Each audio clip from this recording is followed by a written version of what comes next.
Ortimdagi Xalqlar do'stligi san'at saroyi zalining o'rindiqlari birin-ketin to'la boshlayapti. Sababi bir necha daqiqalardan so'ng estradamizning yorqin yulduzlaridan biri Nilufar Usmonovaning Uchrashardik nomli konsert dasturi boshlanadi.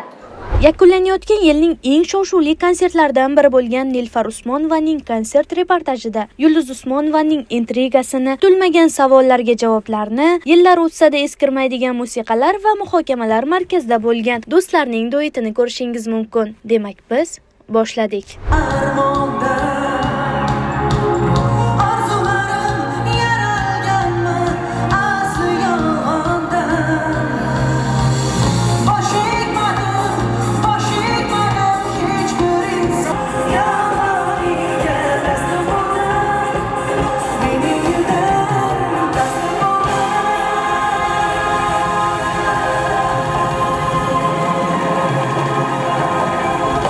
Birgalashib maza qilib, bugun konsertda xohlagancha qo'shiq qo'shilib aytsangiz bo'ladi. Hamma joyda mikrofonlarimiz turibdi. Hammani ovozi chiroyli bo'lib yoziladi. Mana bu qo'lingizdagi brasletlar shunaqa chiroyli yonyapti. Endi bu yerdan ko'rgan odam, men o'shaning uchun talpinib ketaveraman. Har kun aytadi, "Voy, tushib ketavermang, kamera ishlayapti, tushib ketavermang" deydi.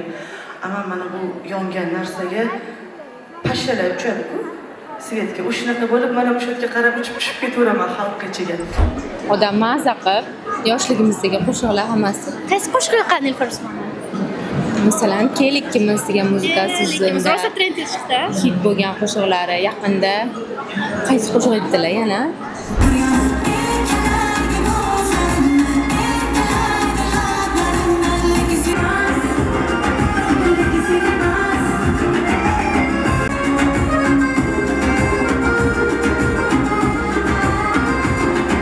Jihati juda ham hurmat qilishingizga arziydigan jihati deb Nilufar to'g'ri aytaymi? Nilufar odamgarchiligini yaxshi ko'raman. Keyin Instagram tarmoqlarida ham bog'ni ko'rsatgani uchun yaxshi ko'raman. To'g'ri, san'atkor o'z aslini ko'rsatsangiz, siz xalqniki bo'lasiz. Shu ijod qilishdan to'xtamaysiz. Keyin har bitta joyga borganda hammaga bir xil muomala.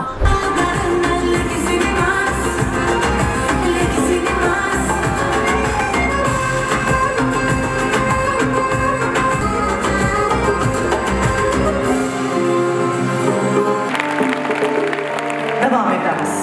Birgalashib kuylaymiz. Qani ketdik.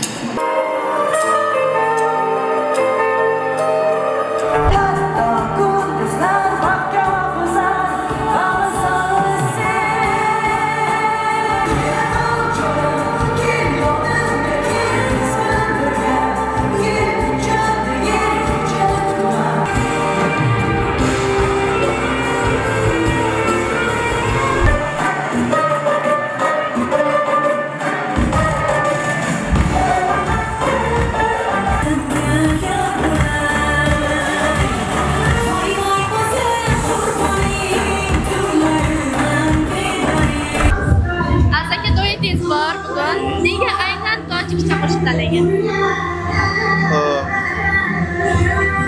Raqs pop qo'shiq bo'lgani uchun tojikcha tanladik. Hozir xalqimizga yoqyapti. Duet taklif kimdan chiqdi? Nilufar opadan. Nilufar Usmonova. Nilufar Usmonova bilan birga qo'shmaydi o'ylaysiz. Bu ikkinchi duetimiz va birinchisi ommalashdi, ikkinchisi ham bugun Xalqlar do'stligi saroyidagi kelgan mehmonlar larzaga solib bum.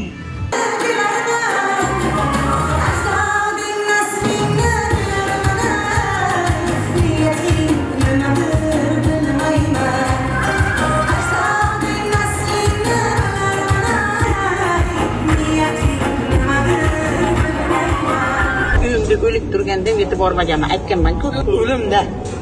Bu tirikku. Umrli bersin. Ishlayapti, men uchun konsert bermayapti. Men uchun gavjum konsertga bermayapti. Xalqqa ishlasin. Men ishimdan ortsam, xo'ptimdan ortsam, ibodatimdan ortsam, bora olaman. Bo'lmasam, yo'q, bilajonim. Bunga haqi bo'ladigan holat yo'q. Mana Ibrahimovni yaxshi tanirdik. Bu ham Usmonni yaxshi taniydi. Yo'qga kimlar kelib, kimlar ketmayapti. Biz konsertga kim ketdi, kim kelishini. Xalq damoqchisi kelgan o'zini muxlislari bor deyiladi. Hech kim keragi yo'q dedim. Musaddiq onasini bor obro' qilish, yo'qsa san'atkorlar to'la bir qator bo'lib o'tiribdi. Birovni obro'sidan yopsam birovni obro'sizlantirib, obro' topish bu juda katta xato. Avvalroq O'zbekiston xalq artisti Yulduz Usmonova jurnalistlarga qizi Nilufar Usmonovaning konsertiga bormasligi haqida aytgandi. Biroq konsertning 3-kunida primadonnaning sahnaga kirib kelishi kutilmagan bo'ldi. Bundan hatto Nilufar Usmonova ham hayratda qoldi.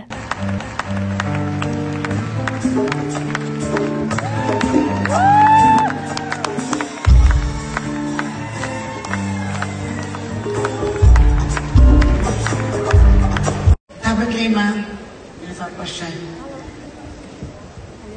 Kutmagan ekan shekilli.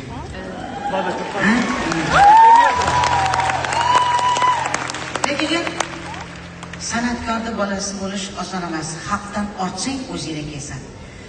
Xalq san'atkorga ishonib bir kunda belgilaydi. San'atkorga ishonib borib butun dasturxonga qo'yib ma'raka o'tkazadi. Kattadir kichkinadir. Ulardan ortsak kelamiz. Men o'ylayman buni nafaqat qizimizlar ham to'g'ri tushunsanglar kerak.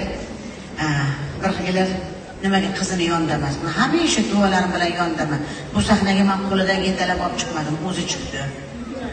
Shuning uchun qanaqa qilib chiqqanmiz, shunaqa qilib yelkasini zakalat qilib dedi-yu, xalqqa yukini toshib xizmatini qilaveradi. Men ham xizmatkor, sanam xizmatkor. O'shaning uchun xalq xizmatkorimiz sog' bo'linglar. O'zim qanday dard aytaman, bilaman, bilaman, bilaman. Meni dardim unga ko'p.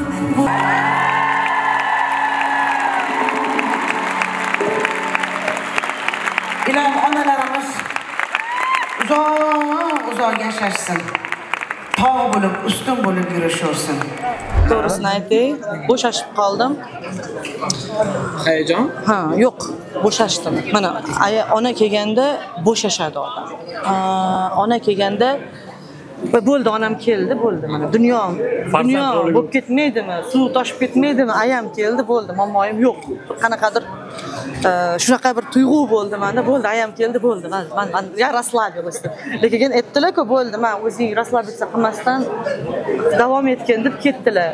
Chunki men rostdan bo'shashib, maza qilib ayam bilan nima deydi? Bola bo'lib haqiqiy. Ha, shunaqa sahnada bo'ladim, uyda bo'ladim, baribir onam deyman. Shuning uchun baribir odam o'zini qo'yib yuboradi onasini oldida. Maza qildim, kutmagandim, bilmadim kelishini. Mendan boshqa svolochlar hamma bilgan ekan, hech kim aytmabdi menga. Hech kim aytmagan. Surpriz bo'pti, haqiqiy surpriz bo'pti.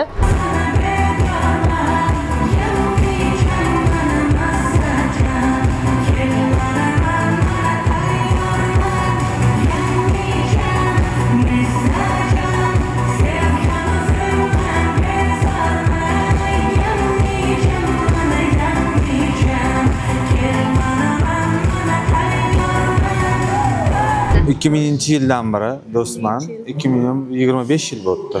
25 yildan beri mana yelkama-yelka keldik, lekin oxirgi 5 yil ichida men ham ijodga kirganimdan keyin mana bu yil taklif tushdi Nilufarni shaxsan o'zidan bir duet qilaylik deb yo'q demadim va o'rtog'im bahona nafaqat respublikamiz, O'rta Osiyoning eng salobatli, eng obro'li sahnasiga qadam qo'ydim.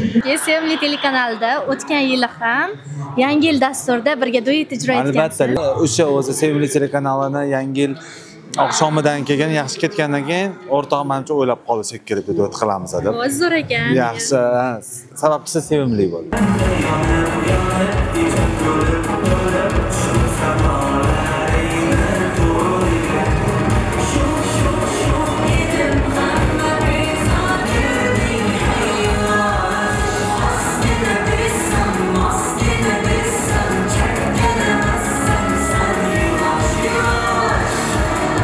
Bugun hamma sotda, bugun begona yo'q, bugun hamma qavm qarindosh jigarli yig'ilgan deymiz. Yaxshi turib. Bitta qarsak bo'lsa. Shu sahnada konsert berganlarda 3 kun bo'lgan edi. Zo'r pullar keluvdi. Adashmasam, shunda bitta klubi, bitta aktrisani tug'ilgan kuni deganimda bermayman degan edi. Shunday dedim. Shunaqa Nilufar Usmonova primadonnamiz bitta kun qizg'andi desam, duet haqida yaralishi taklif Nilufar Usmonovadan chiqdi, albatta. Hali biz taklif berishga hali ancha yoshmiz. Shunchalik bizni munosib deb bilganlariga juda ham xursand bo'ldik. Har doim Nilufar Usmonova sizni o'g'lim dedi. Nega? Sabab? Chunki Nilufar Usmonovani katta o'g'illari Said o'rtog'im, ular bilan baravar tengdoshmiz. O'shaning uchun meni o'g'lim deb aytadilar. Hojiddin sen bilan zo'r ashula bordim. O'shani aytaman, sen bilan konsertga ketdim. So'ng xursand bo'lib ketdi. Bo'ldi onam dedi. To'xtang deman dedi, bitta ashula bor dedi. U ham shu ashulani eshitgan ekan qachondir. Ona bola monologi dedi. Men shuni aytyapman dedim. Chunki u qo'shiqni o'sha biz olib bo'lgandik. Oldindan shunaqa qo'shiqlar olib qo'yib, kelgan vaqti kelganda chiqaramiz.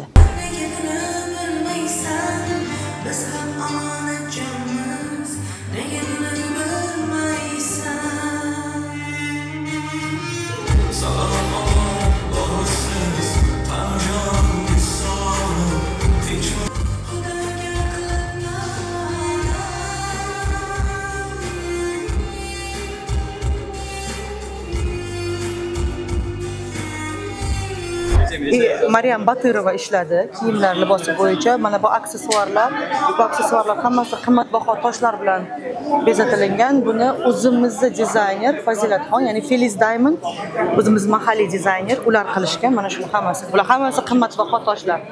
Ya'ni izumrud. Yo'q, pulini bilmayman, katta pul, bilmayman. Bu izumrud, bu brilliant. Ayollar tushunadi. Brilliant. Bu izumrud, bu ham izumrud, bu ham brilliant. Hisoblashadi shunaqa. Faqat bu ham boshimdagi ham shunaqa va bu qo'limdagi brasletim ham aynan shunaqa. Ayollar yaxshi ko'radi, taqinchoqlar tomosha qilishdi. O'shaning uchun ko'rsatyapman. Nima nech pul turadi bilmayman. Aytib qo'ying. Qimmatbaho. Shunaqa kunga ham yetib keldi.